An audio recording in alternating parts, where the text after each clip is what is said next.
Hi, everybody.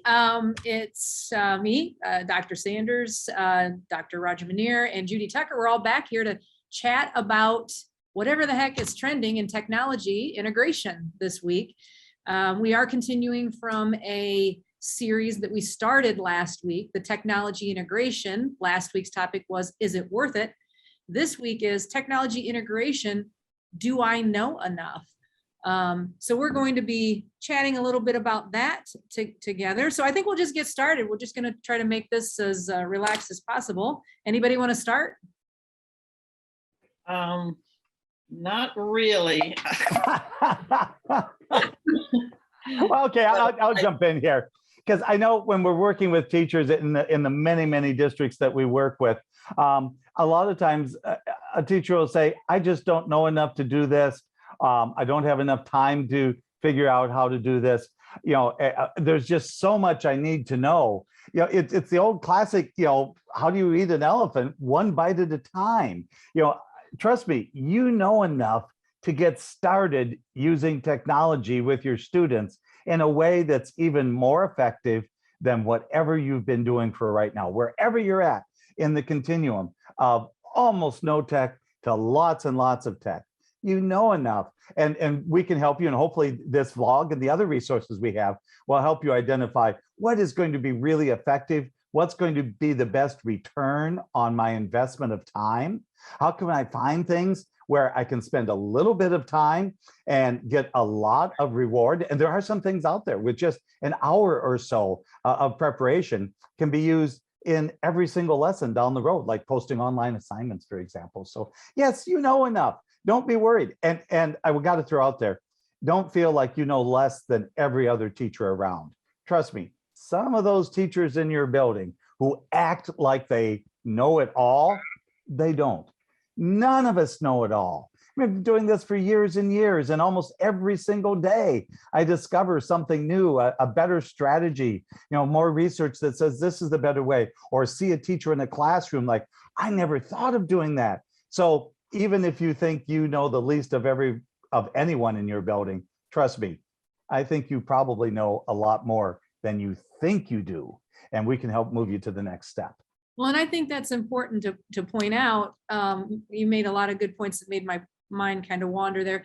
That everybody, okay, when I started this 18 some years ago, and Roger and Judy, you were in this field of teaching teachers technology way before I was.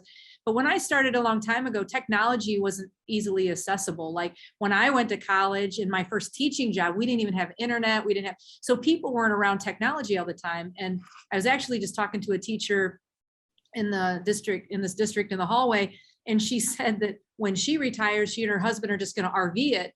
And someone said, "What are you going to do about mail?" And she's like, who gets physical mail anymore? Everything is digitized. So everybody is used to paying bills online, getting information online. So I think the thing that, do I know enough?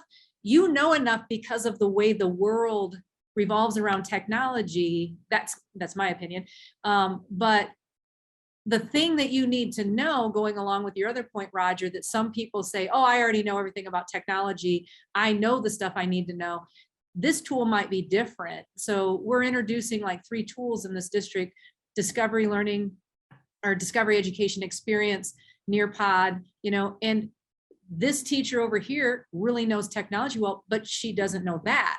She doesn't know those tools. So there's always something you can learn. And I've heard it over and over again, experienced teachers who even know, like, let's say they know Google Docs really well. And Judy, I'm sure you've had this as well. They'll come into our classes and they'll be like, I thought it was going to be a waste of my time. And then I thought, what the heck, I'll try to learn something. And then I learned something new. And I'll do that too. I'll learn something new every time. But I think we do, well, I'm positive we do know enough. We know enough. One, we know our curriculum, and that's all we have to know is our curriculum, and then allow someone else to teach you the tool, like NWOET, or, you know, a team teacher, someone who knows it. But I think we do know enough. We do know enough. All we have to do is have the desire to teach and understand our own curriculum, which we're already great at that. I know when people say, how did you learn as much as you know about technology? And I tell them, I was a home ec teacher, or family consumer science teacher now called. And I just picked up from other people. I went to as many sessions. They weren't online at the time, but now you can find so much online that 20 years ago was not out there. I mean, there are more things online than I have time for in 24 hours a day to give you help. And I would just advise people that give me that I don't think I know enough to just do it slow. Take one thing, learn from other people, and don't be afraid to fail. Your kids can help you with the technology as far as how the computer runs or whatever, but it's the strategies that you have always known as a teacher that you can apply to technology. It's just another tool, and don't let it get you. There's always somebody to help you. I mean, it's just, they're out there, and just ask for help if you need it. Yeah, and you know, the thing that always gets me, even with that, I feel like I'm comfortable with most technology and integration. I mean, I hope so. I work for NWET, but the thing that gets me when I Google something is the rabbit hole that I go down. That's why you need to find a reliable source that can help you reel that in. So the only thing that I think that people might not know enough of is who will be there to support them. And that's what we're doing here. We've been continually calling this initiative at this district that I'm working with, we've been calling it Support PD, and they love it. They've been reacting so well to it because people just want to know, where am I going to get the answer to that? I already know what I'm going to teach in my lesson plans next week. And now the superintendent's saying I have to use this resource that they paid for. I need support. Well, that's the one thing that people may not know where to go to get that. I don't want to Google it because, like I said, that rabbit hole is outrageous. It drives me nuts. I texted my nephew the other day about something because I didn't want to have to go through all the links on Google. And he answered me and I said, I know I could have found that on Google, but I wanted you to, I knew you would give me the straight first right answer because you're the person that I go to fix my drill. It was about my drill. And that's the thing that teachers should know is you need to go to NWET when you're just like, I don't know how to use that video in my class. I don't know how to post something on my Google Classroom, but now I need to. That's the thing you need to know enough of. You need to know, who do I go to for help? Who do I email? How do I make my time used wisely by just reaching out to that person? And you just need to know that connection, that support is there for you. And Tanya, I could not agree with more. It's, I don't know enough. Well, the most important thing to know is, who can I turn to for help? And just what you just said, develop a relationship, talk to other teachers in your building. Surely there is another teacher that you know that's using technology in ways in your content area, your grade range, that you could go to them. And what I always tell people is check with the teacher next room down from you. Might not physically be the next room down, but check with a teacher close by. If you spent 5 minutes trying to figure out something and you don't know the answer, don't go down that rabbit hole, where you don't know where you're at in Google, where you got 80 million responses. Go to somebody right next door. It can be NWT, it can be that teacher, it can be your district tech coordinator. But just go and say, hey, do you know how to do this? And you'll be surprised how often the answer is yes. So one of the things that I talked about in a previous vlog here was the changing educational content. It used to be, we taught students primarily how to remember facts and how to use that factual information to perform a skill, like how to remember the multiplication tables and how to take two numbers and multiply them. We have technology that does that for us. I mean, nobody is sitting down and doing longhand division. It might be useful to know, and we can argue that point, whether it is or not. But the reality is, we're using technology to perform many of these tasks. So it's, can I find the information? That's what's really critical. And that's what we need to make sure our students know how to do. And that's what you need to know is, I don't have to know it. I just need to know where I can find it. And so, do you know enough? Yeah. If you have, if you know NWET's number, you know enough of, somebody you can call or text or email and get an answer back same day, next day. Look at that teacher that's just down the hall from you. You know them. Just go down and say, hey, how do I say this? How do I resize an image? I can't figure it out. I can't get logged on to my video streaming account. How do I do that? And don't spend more than 5 minutes before you go ask somebody for help. And that just really, really, I think it makes the other person feel good. And if neither of you knows it, well, then you can check their contacts and their contacts. And pretty soon you're going to have an answer. And so you don't have to know it all. You just need to know who to ask.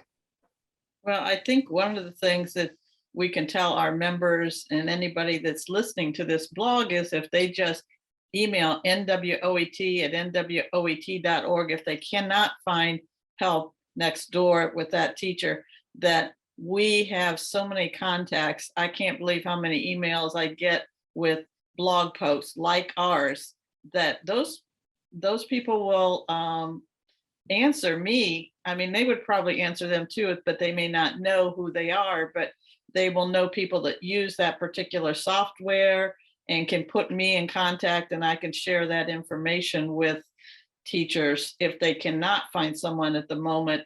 Some of them are so responsive that, I consider a level above because they're a nationwide or international presenter, and they will answer questions, technical questions that somebody may have. I know I've used them in the past on something that somebody comes, and I know we don't use that same technology because it's maybe a administrative type technology that we don't have access to that kind of data.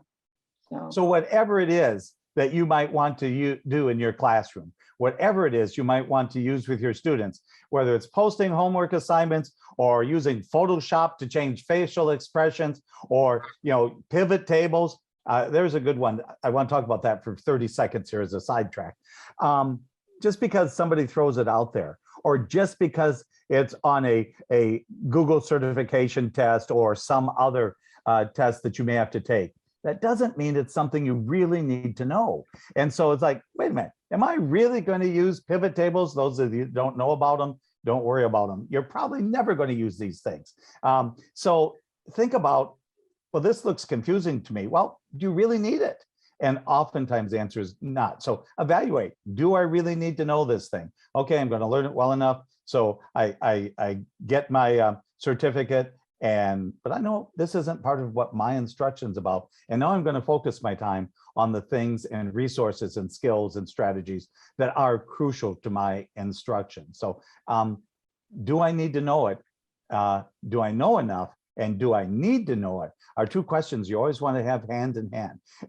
If I don't know enough and I do need to know it, again, then you start to go to your network. You always hear about networking. It is incredibly powerful. As Judy just pointed out, and as I mentioned, Teacher Next Door, as Tanya's been saying, you are welcome to, shoot a text email to us at NWOET. There's people there that's going to help. So you know enough.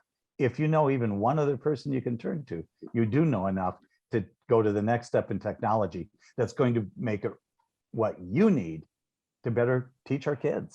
Those are all great points, Roger. Those are things that I've been saying this week at a lot of districts where, one, don't get frustrated with technology after 5 minutes. After 5 minutes, reach out to your support, whoever your group is. It's a curriculum director, integration specialist, NWOET.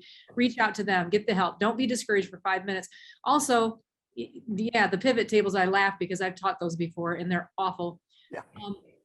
But maybe you don't need to know that technology. Also, in all of the being inundated by all of the new technology and tools, if your district has been doing that with you, just take what you can now. Like you said, small bites, like just take what you can utilize now. And the main thing is, I just tell people to keep moving forward.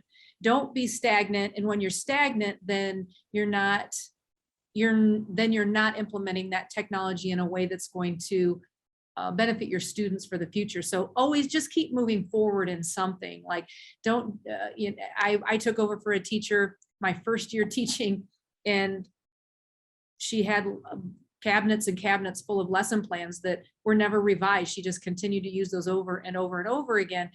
I I was, meeting with a curriculum group the other day, and they said, we have all of our lesson plans built, but it doesn't matter because we always revise them every year and add this new link or this new resource. And that's what you got to keep doing. You don't have to change the world with your technology, but you do need to keep moving forward, whether it's implementing a new instructional design technique or a new resource, or implementing a whole new device thing or technology in your classroom, whether it's a microscope that does something or a telescope that does something special. You just need to keep moving forward and keeping it fresh, so to speak. So, but yeah, we're going to be talking about that a little bit more next week in our technology integration series of what do I need to know? And we'll be chatting, the three of us again, about that option, I got my top 10 list ready to go. Awesome. Very good job. Good deal. So, but that's our time, and all of our contact information, the link to the resources and this video are, I guess I would put it on this video. To get to the link, the bit.ly is going to be on here. We're also sending it out in all of our publications so you guys can have access to these videos and resources. Any resources connected to this video will be on that page. Also, our contact information will be at the end of this video. So if you have any questions for Judy, Roger, or I, all of those emails will be included at the end of this video. So thanks a lot for joining us. It's been great, and we'll see you next week. All right. Bye.